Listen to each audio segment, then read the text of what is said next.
दास प्रथा ने जन्म दिया था सूरवीर रणधीरों को, अपनी प्रतिभा से तोड़ दिया गुलामी की जंजीरों को।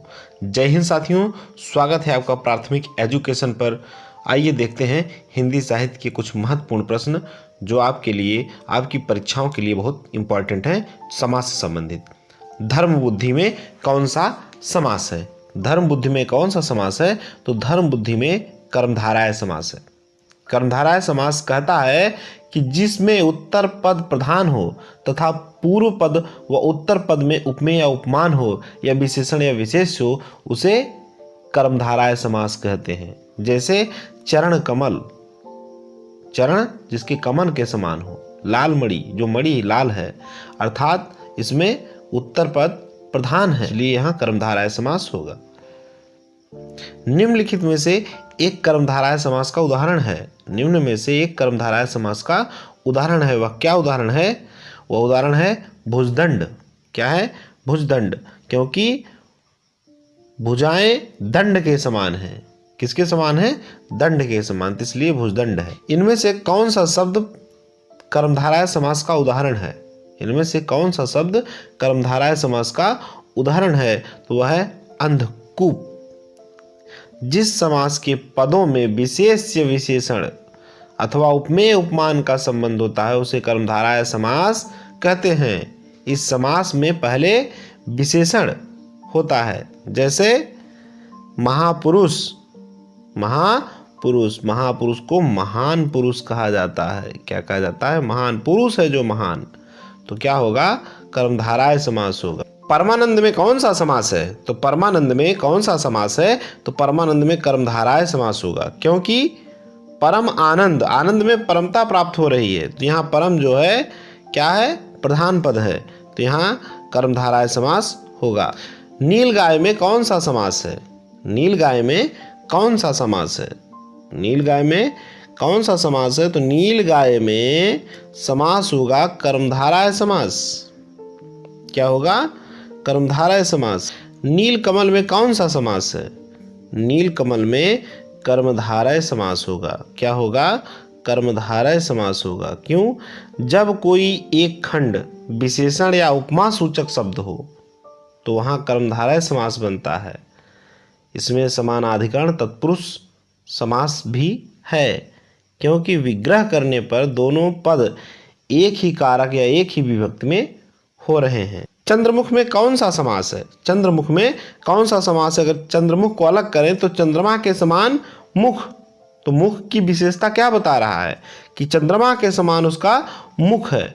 और जहाँ विशेषता बताता हो, विशेष्य बताता हो, विशेषण हो, वहाँ क्या होता है? या उपमेय में उपमान की उपस्थिति हो, वहाँ पर कर्मधारय समास होता है।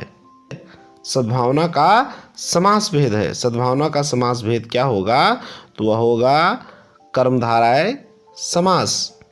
और इसका जो विग्रह है सद्भावना, सत माने अच्छी, भावना माने विचार, तो यानी उसका विचार अच्छा है, सच्चा है, तो यहाँ कर्मधारय समास है।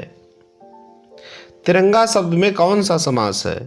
तिरंगा शब्द में कौन सा समास है?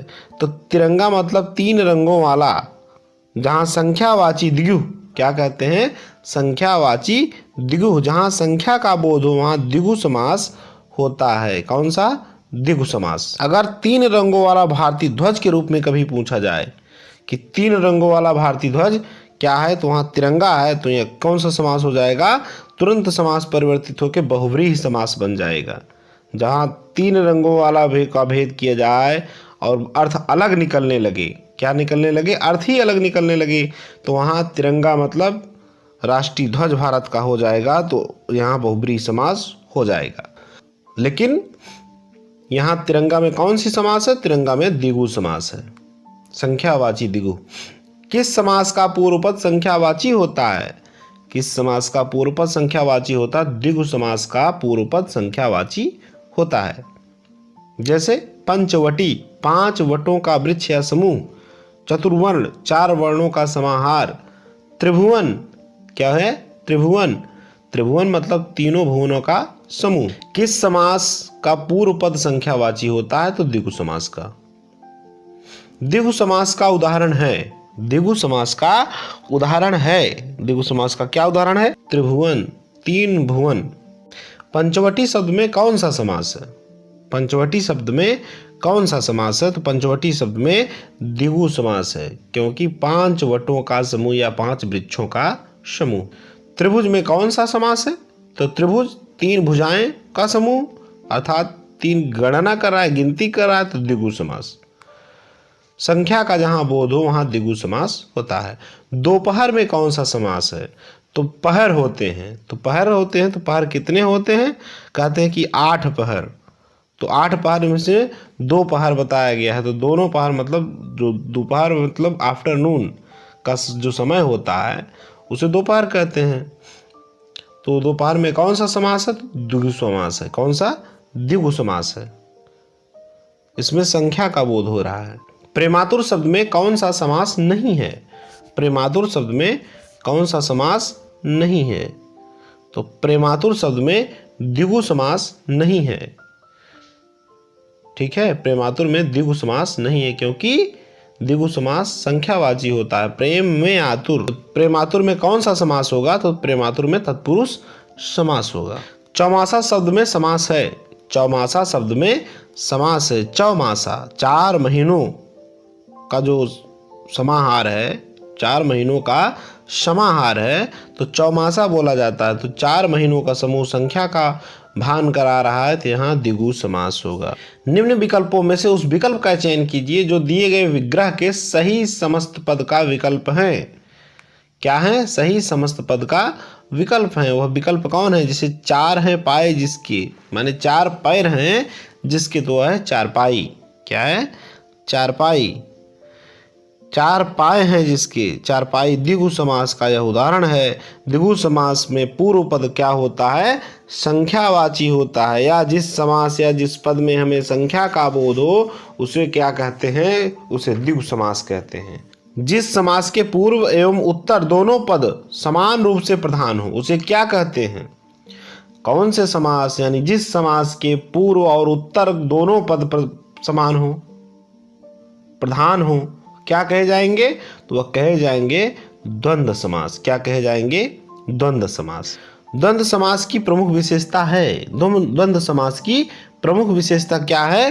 तो द्वंद्व समास में दोनों पद प्रधान होते हैं। द्वंद्व समास में कौन सा पद प्रधान होता है? तो दोनों पद प्रधान होते हैं। जिस समास में सब पद अथवा उनका समाहार प्रधान रहता है उसे द्वंद्व समास कहते हैं। द्वंद्व समास के मुख्यतः 3 भेद होते हैं: इतरेतर द्वंद्व, समाहार द्वंद्व और वैकल्पिक द्वंद्व। क्या होता है? 3 द्वंद्व समास के कितने भेद? 3 भेद: इतरेतर द्वंद्व, समाहार द्वंद्व, वैकल्पिक द्वंद्व। निम्नलिखित में से द्वंद्व समास का शब्द है। निम्न में से द्वंद्व समास का शब्द है, वह कौन सा शब्द है? आजकल, रातों रात, दिन रात या वीर पुरुष। तो इसमें जो है आजकल द्वंद्व समास का शब्द है। क्या है? आजकल। वीणा पाणी में समास है। वीणा पाणी में कौन सा समास है? तो वीणा पाणी में कौन सा समास है? बहुब्रीहि समास। कैसे? वीणा पाणी, जो वीणा हाथ में हो जिसके, या वीणा को धारण करने वाली, अर्थात कौन? माता सरस्वती।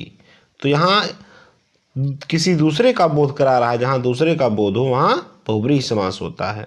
कतर ब्योत में कौन सा समास है? कतर ब्योत में कौन सा समास है? तो कतर ब्योत में द्वंद्व समास है। कौन सा समास है?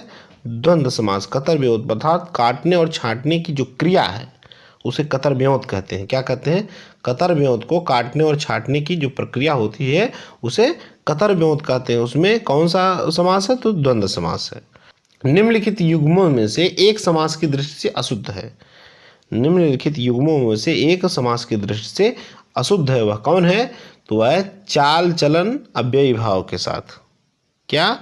चाल चलन अव्ययी भाव। चाल चलन जो आएगा द्वंद्व समास के साथ आएगा। उत्तर दक्षिण में कौन सा समास है? उत्तर दक्षिण में कौन सा समास है? तो उत्तर और दक्षिण में क्या होता है? द्वंद्व समास। क्या होता है?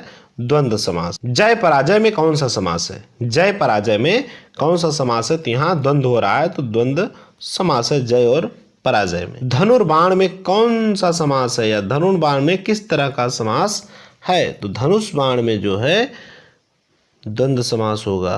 कैसे? इतरेतर द्वंद्व माने दोनों पद प्रधान होते हैं, साथ ही साथ अपना अलग अलग अस्तित्व रखते हैं। जैसे अन्न और जल, अन्न जल, अन्न और जल, अन्न का अपना अस्तित्व है, जल का अपना अस्तित्व है। अन्न जल दोनों का अपना अपना महत्व है और साथ में आते हैं अन्न और जल, अन्न जल। तो क्या होता है, यहाँ द्वंद्व होता है, तो द्वंद्व समास है। जिस समस्त पद में पूर्व या उत्तर पद की बजाय किसी अन्य अर्थ की प्रधानता होती है उसमें होता है कौन सा समास होता है, तो बहुब्रीहि समास होता है। कैसे कि जिस पद में पूर्व या उत्तर पद की बजाय किसी अन्य अर्थ का बोध हो या अन्य अर्थ की प्रधानता हो उसे बहुब्रीहि समास कहते हैं। वस्तुतः जब दो शब्द मिलकर किसी तीसरे विशेषण का निर्माण करते हैं, क्या दो शब्द मिलकर किसी तीसरे विशेषण का निर्माण कर देते हैं तो वहाँ बहुब्रीहि समास हो जाता है। इसमें किसी पद की प्रधानता नहीं होती है। जैसे वीणा पाणी अर्थात माता सरस्वती का बोध हो रहा है। लंबोदर, लंबा है उधर जिसका, अर्थात कौन, भगवान गणेश। कुसुमाकर में कौन सा समास है, तो कुसुमाकर में बहुब्रीहि समास होगा। कौन सा समास होगा, बहुब्रीहि समास होगा। कैसे, कुसुमाकर का जब समास विग्रह किया जाएगा तो कुसुम अर्थात फूलों का जो खजाना होता है उसे कुसुमाकर कहते हैं। इनमें से कौन सा शब्द बहुब्रीहि समास का उदाहरण है, तो क्या है, इसमें पीतांबर है, पीला है जिसका अंबर, पीला है जिसका अंबर अर्थात भगवान श्री कृष्ण। पाप पुण्य में कौन सा समास होगा, तो पाप पुण्य में द्वंद्व समास होगा। आजीवन, आजीवन में अव्ययी भाव समास होगा और चौमासा में द्विगु समास होगा। आजीवन में अव्ययी भाव, चौमासा में द्विगु समास, पाप पुण्य में द्वंद्व समास। तो यहाँ बचता है पीतांबर, पीतांबर में बहुब्रीहि समास होगा क्योंकि पीला है जिसका अंबर अर्थात भगवान श्री कृष्ण। अगला क्वेश्चन देखते हैं, कूप मंडूक में किस समास की योजना है, कूप मंडूक में किस समास की योजना है, तो कूप मंडूक में जो है बहुब्रीहि समास की योजना है। कूप मंडूक को अगर समास विग्रह किया जाएगा तो जिसका ज्ञान कूप की तरह सीमित हो गया हो अर्थात व्यक्ति विशेष हो वहां बहुब्रीहि समास होगा। निर्दय में कौन सा समास है, तो निर्दयी है तो इसमें बहुब्रीहि समास होगा। निर्दय का समास विग्रह करने पर दया नहीं है अर्थात व्यक्ति विशेष का बोध हो रहा है। महात्मा शब्द में कौन सा समास है, महात्मा शब्द में कौन सा समास है, तो महात्मा शब्द में क्या होगा, कर्मधारय और बहुब्रीहि दोनों होगा। क्या होगा, कर्मधारय और बहुब्रीहि। महात्मा शब्द का विग्रह अगर किया जाए तो उसमें महान आत्मा के रूप में किया जाएगा। तो महान आत्मा जब होगी तो कर्मधारय समास बोला जाएगा। किंतु इसका विग्रह जो महान है अगर आत्मा के रूप में किया जाए या अलग नजरिए से देखा जाए तो उसका यहाँ बहुब्रीहि समास होगा। कौन सा होगा, बहुब्रीहि समास। तो दोनों है सी और डी। वीडियो अच्छा लगा हो तो चैनल को लाइक, सब्सक्राइब एवं शेयर जरूर करिएगा, इससे हमारा मनोबल बढ़ेगा। मिलते हैं अगली वीडियो में, तब तक के लिए जय हिंद।